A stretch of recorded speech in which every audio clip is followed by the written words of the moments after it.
We just released setup fees for recurring invoices. This feature allows you to add a one-time setup fee to your recurring invoices, providing a flexible billing solution.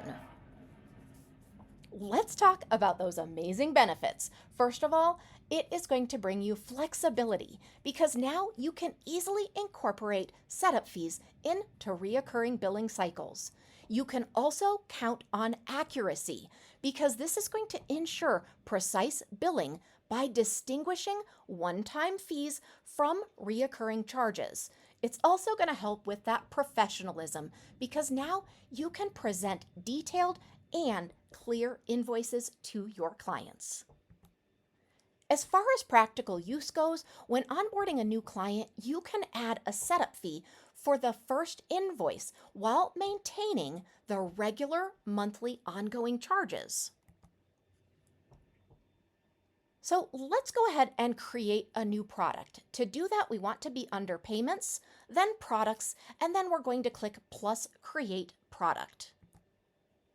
From there, we're going to add a recurring setup fee.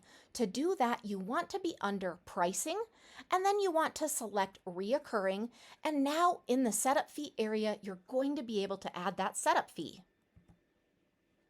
Now we're going to add a new recurring template.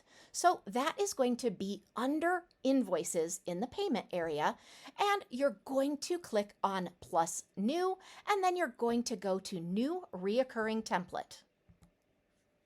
Now let's configure the frequency settings. How often, what's the start date, sending invoice days, etc. Now we need to make sure we add a product. So click on plus add an item. Now you're going to simply select that product or that item, and we're going to view the added recurring fees. This feature really enhances the CRM's billing capabilities, offering a comprehensive invoicing solution for your business. We hope you enjoy this new feature. Let us know if you need any help at all.